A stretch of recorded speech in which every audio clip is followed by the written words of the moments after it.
Okay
so mister Sachin, तो बताइए अब तक क्या हुआ।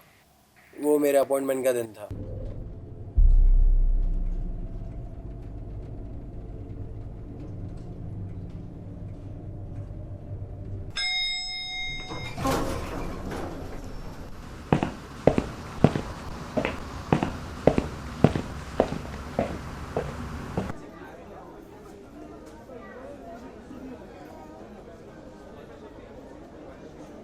Mister Sachin Jadhav, yes ma'am. Sir ने आपको अंदर बुलाया है। ओके। मैं come in sir? Yes, come इन।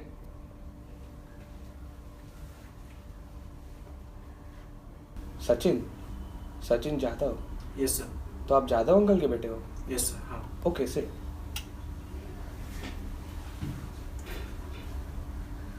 अच्छा तो सचिन, मैंने आपका जॉब एप्लीकेशन देखा है।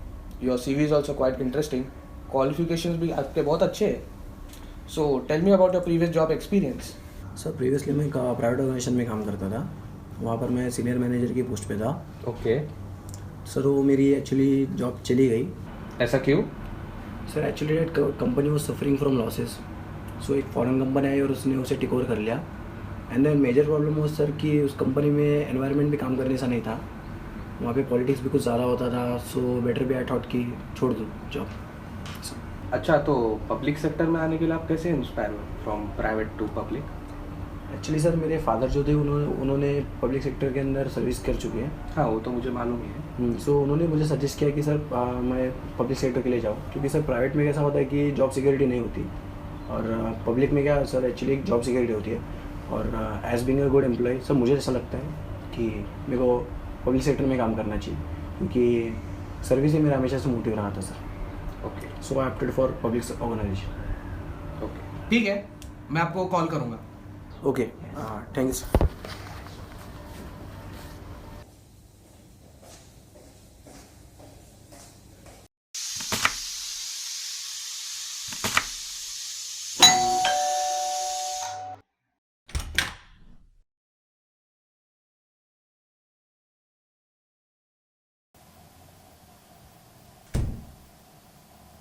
आज अपॉइंटमेंट था ना तुम्हारा?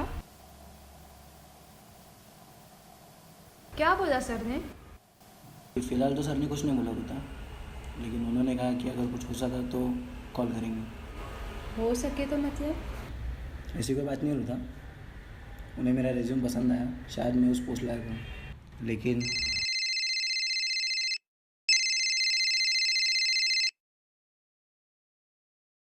हेलो, यस, हाँ यस सर, यस, हाँ सर, कल आपको मिल रहा सर। Okay sir. मैं ये नहीं जानता था कि मुझे क्यों बुलाया गया था। बस एक उम्मीद थी कि शायद मेरा काम हो जाए।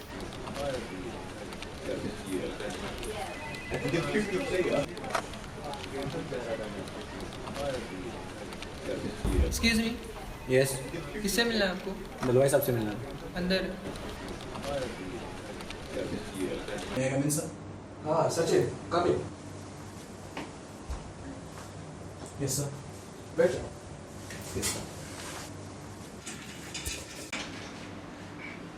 देखो सचिन, कैसा है, इस पोस्ट के लिए बहुत जनों का एप्लीकेशन आया है, लेकिन हमने सिर्फ आपका शॉर्टलिस्ट किया है। आपका क्वालिफिकेशन और प्रीवियस जॉब एक्सपीरियंस इस पोस्ट के लिए बिल्कुल परफेक्ट है और मुझे भी लिटरली ऐसा लगता है कि आप इस पोस्ट के लिए बिल्कुल सूट करते हैं। Thank you sir. लेकिन देखो ऐसा है, मैं 25 साल से रिक्रूटमेंट कर रहा हूँ और लोग इस जॉब के लिए मुंह मांगा पैसा देते हैं, लेकिन मुझे ऐसा लगता है कि आप इस पोस्ट पे होने चाहिए और ऐसा है कि ऊपर भी देना पड़ता है। क्या देना पड़ता है सर? लेन देन चलता है तो देना पड़ता है। काय के लेन देन? किस चीज़ की? आप बहुत समझदार हो, आपको तो मालूम ही होगा, आपको ज़्यादा बोलने की ज़रूरत नहीं है। तो मतलब मुझे ब्राइब देना होगा? क्या हमें भी ऊपर देना पड़ता है और ये बहुत सालों से चलता आ रहा है। लेकिन सर मैं तो बहुत क्वालिफाइड हूँ, आपने मेरा रेज्यूम देखा, मैं इतना पोटेंशियल हूँ इस जॉब के लिए, मैं कर सकता हूँ सर, फिर मुझे क्यों ब्राइब देना होगा? वही तो सिस्टम है। ऐसा कैसा सिस्टम है सर? मेरे फादर यहाँ पे सर्विस कर चुके हैं पहले, फिर भी मुझे ब्राइब देना होगा? हम भी इधर ब्राइब दे के ही आए। और कितना देना होगा सर मुझे? देखो ऊपर से तो ऑर्डर आया कि 5 लाख देना पड़ेगा, लेकिन तुम्हारे लिए मैं 3 लाख कंसिडर करूँगा।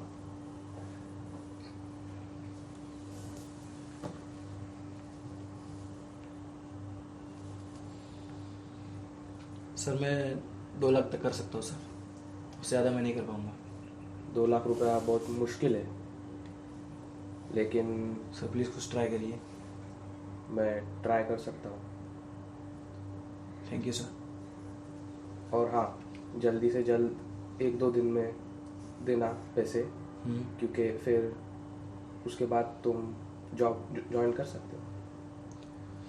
बोला सर जितनी जल्दी पेमेंट करूँगा उतनी जल्दी पोस्ट आएगी। यस। 2 लाख? सचिन 2 लाख कोई कैसे मांग सकता है, वो भी एक जॉब के लिए?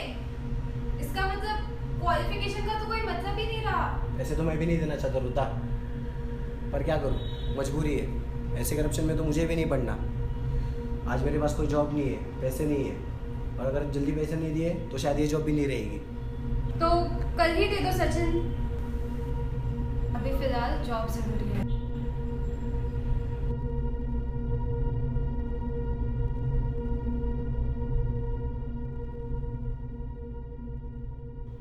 मजबूरी में तो मैंने पैसे दे दिए थे, पर मुझे इस करप्शन में नहीं पड़ना था, और मैं ये भी नहीं जानता था कि वहाँ मेरे साथ क्या होने वाला है और क्यों होने वाला है। वो मेरे ऑफिस का पहला दिन था।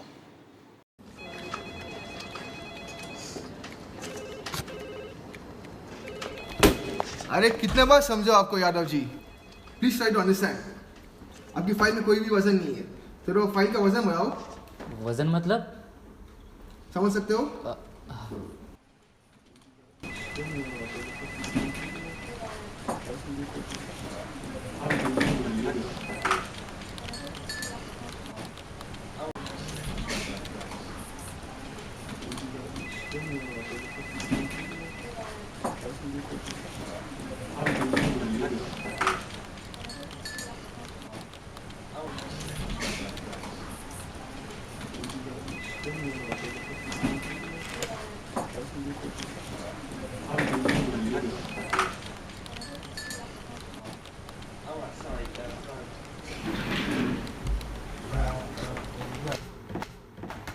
साहेब, माझं नाव मानस कालवे. साहेबांनी पाठवलं आहे. त्यांना गोरेगावमध्ये दुकान मिळायची होती, त्याच्यासाठी तुमची क्लिअरन्स पण.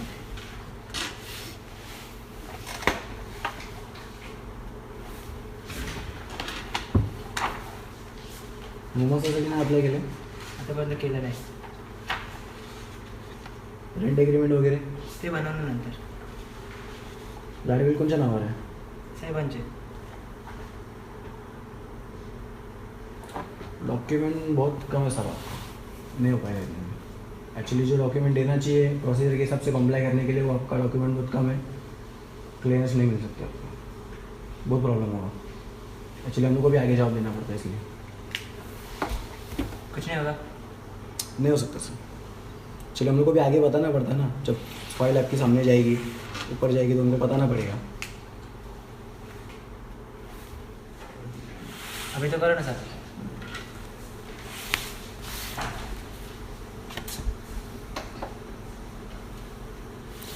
ये सगळं नाही होत भाऊ, ये सब नहीं होता हमें.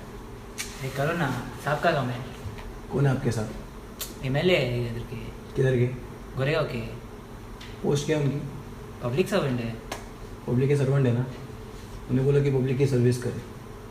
यहाँ पे ऐसा काम नहीं होता है। ये ब्यूरोक्रेट ऑफिस है, गवर्नमेंट ऑर्गेनाइजेशन है, पब्लिक सेक्टर। उन्हें बताओ अगर पढ़े लिखे होंगे तो। और दूसरी चीज़, यहाँ पे प्रोसीजर के हिसाब से ही चलते हैं हम लोग, ब्यूरोक्रेट के हिसाब से ही चलते हैं। ये सब नहीं होएगा आपका। आपके साथ को बोलो डॉक्यूमेंट कंप्लीट करें, लेके आए, फाइल अप्रूव हो जाएगी, आप जा सकते हैं।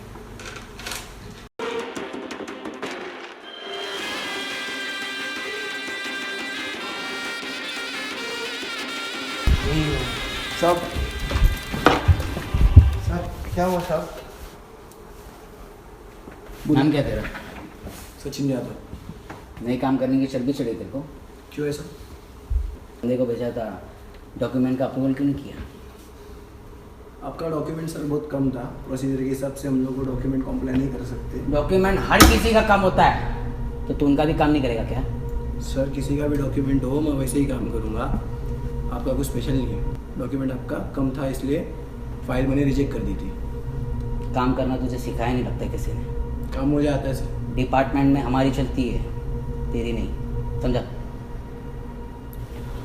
यहाँ कौन आता है कौन जाता है ये हम जानते हैं, और तू मुझे कुछ बता नहीं सकता। कानून कहते तू नहीं लिखता, हम लिखते हैं। पॉलिटिक्स हमसे चलती है, समझा? वरना ट्रांसफ़र करा दूंगा तेरी किसी गांव खेड़े में, बैठा रहेगा किसी धूल भरी फाइल में, समझा? बाप से मिल के आता था। उस दिन जो हुआ वो अनएक्सपेक्टेड था। करप्शन तो वहाँ के लोगों के नसों में थी, और मैं भी इस दलदल में फंस चुका था। ये मेरी मजबूरी बन चुकी थी कि मैं इन करप्ट लोगों के बीच काम करूं। उस ऑर्गेनाइजेशन में सब मिले हुए थे।